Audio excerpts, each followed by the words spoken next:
Shalom saudara yang dikasihi, di dalam nama Tuhan Yesus Kristus. Selamat malam, salam sejahtera untuk kita semuanya, dimanapun saudara yang terkasih berada. Kiranya damai dan sukacita dari Roh Kudus melimpah di hati dan kehidupan saudara yang terkasih semuanya. Dan semoga saudara terkasih dalam keadaan sehat selalu. Sebelum kita mendengarkan renungan firman Tuhan pada malam hari ini, marilah sama-sama kita berdoa. Bapa kami di dalam kerajaan sorga, Bapa yang baik, ajaib, dan penuh kasih karunia. Bapa yang kami muliakan, di dalam nama Tuhan Yesus Kristus, kami mengucap syukur Bapa, oleh karena pertolongan dan penyertaan-Mu di sepanjang hari ini. Kami boleh dimampukan Bapa untuk melewati hari ini, untuk melakukan apa yang menjadi tugas dan tanggung jawab kami, melakukan segala aktivitas kami, dengan pertolongan-Mu Bapa. Terima kasih ya Bapa. Pada saat ini kami kembali akan merenungkan kebaikan firman-Mu. Berbicaralah kepada kami Bapa, urapi kami, jamah hati kami, supaya kami mengerti akan kebaikan firman-Mu. Terima kasih Bapa. Dalam nama Tuhan Yesus Kristus, kami berdoa. Amin. Sahabat suara kasih, ayat pembacaan Alkitab kita hari ini terambil dari Pengkhotbah 8 ayat yang ke-9 sampai 17, Pengkhotbah 8 ayat 9 sampai 17. Semua ini telah kulihat, dan aku memberi perhatian kepada segala perbuatan yang dilakukan di bawah matahari, ketika orang yang satu menguasai orang yang lain hingga ia celaka. Aku melihat juga orang-orang fasik yang akan dikuburkan boleh masuk, sedangkan orang yang berlaku benar harus pergi dari tempat yang kudus dan dilupakan dalam kota. Ini pun sia-sia. Oleh karena hukuman terhadap perbuatan jahat tidak segera dilaksanakan, maka hati manusia penuh niat untuk berbuat jahat. Walaupun orang yang berdosa dan yang berbuat jahat 100 kali hidup lama, namun aku tahu bahwa orang yang takut akan Allah akan beroleh kebahagiaan, sebab mereka takut terhadap hadirat-Nya. Tetapi orang yang fasik tidak akan beroleh kebahagiaan, dan seperti bayang-bayang ia tidak akan panjang umur, karena ia tidak takut terhadap hadirat Allah. Ada suatu kesia-siaan yang terjadi di atas bumi. Ada orang-orang benar, yang menerima ganjaran yang layak untuk perbuatan orang fasik, dan ada orang-orang fasik yang menerima pahala yang layak untuk perbuatan orang benar. Aku berkata, ini pun sia-sia.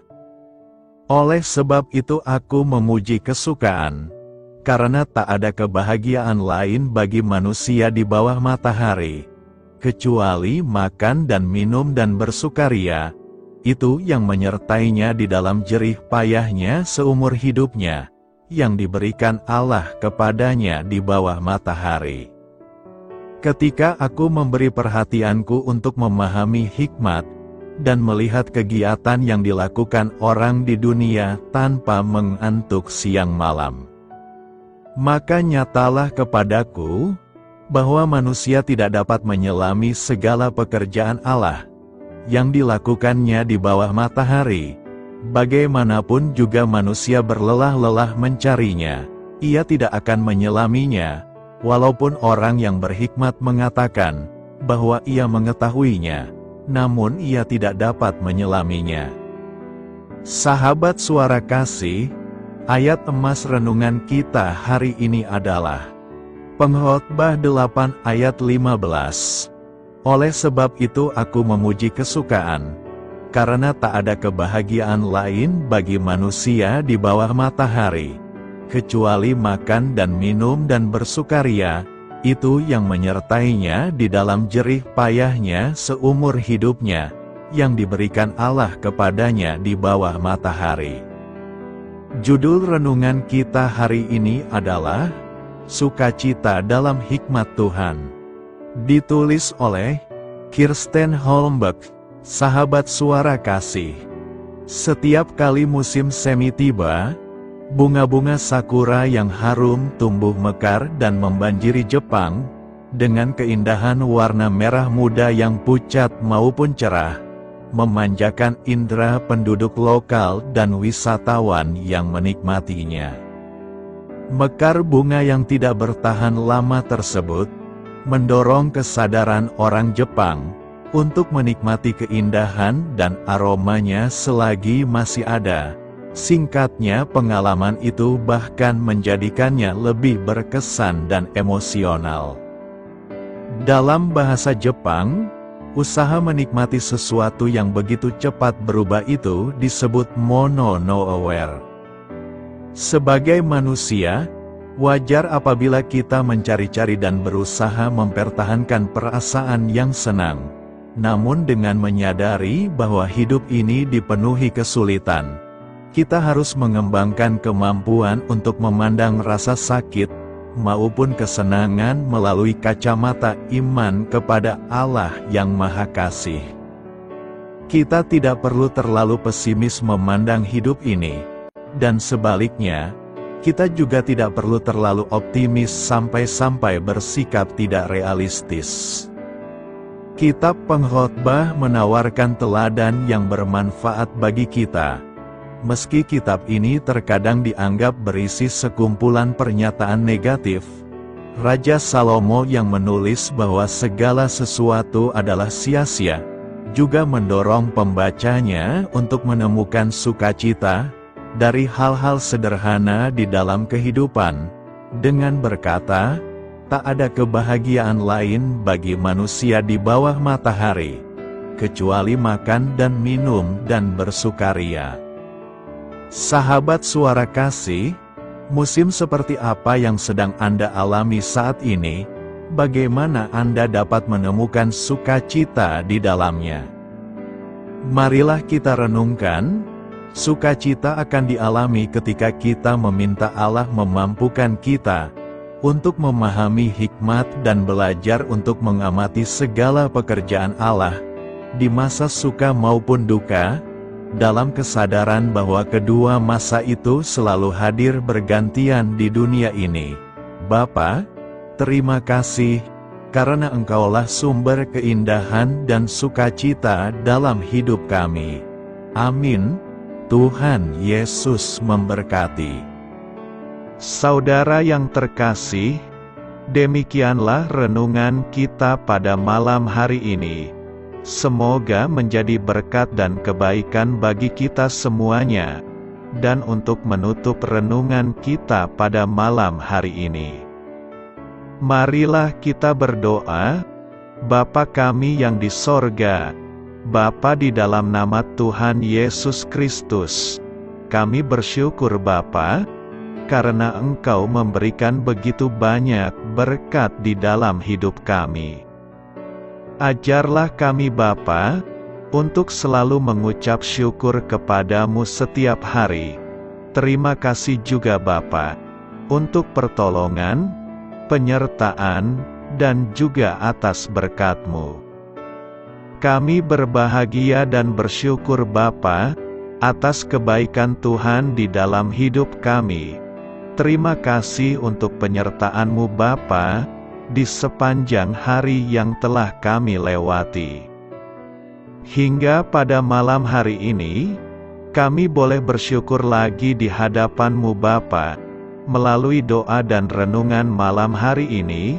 Terima kasih untuk firman-Mu pada hari ini Tuhan. Kami mau belajar dan terus belajar tentang firman-Mu. Firman-Mu yang menguatkan dan meneguhkan iman percaya kami. Firman-Mu yang mengubahkan kehidupan kami. Kami mau melakukan firman-Mu Bapa, di sepanjang kehidupan kami, agar kami menjadi kuat, berjalan bersama dengan Engkau. Terima kasih Bapa, untuk nafas kehidupan yang masih Engkau berikan. Kami mau pakai kehidupan kami, untuk hormat dan kemuliaan nama-Mu. Kiranya Engkau selalu memberkati hidup kami, keluarga kami, sanak saudara kami, daerah tempat tinggal kami, bangsa dan negara kami, pemerintah-pemerintah kami. Biarlah semuanya dalam perlindungan-Mu Bapa, dan jadilah sesuai kehendak-Mu yang terbaik, di dalam hidup kami. Bapa, hamba berdoa untuk saudara-saudara kami, yang sudah mendengarkan renungan pada malam hari ini. Biarlah yang saat ini sedang mengalami sakit penyakit, pergumulan masalah, kebutuhan ekonomi, kiranya Engkau jamah, sembuhkan dan pulihkan kehidupan mereka. Berkati perekonomian mereka, serta berikan jalan keluar di setiap masalah kehidupan yang sedang mereka hadapi. Ajarlah kami juga Bapa, untuk selalu berharap dan percaya kepada Tuhan Yesus. Pada malam hari ini Bapa, kami akan beristirahat dalam tidur kami. Kiranya Engkau sertai dan lindungi kami di sepanjang malam ini, sehingga kami boleh bangun besok pagi, dengan tubuh yang sehat, kuat, serta diberkati Tuhan.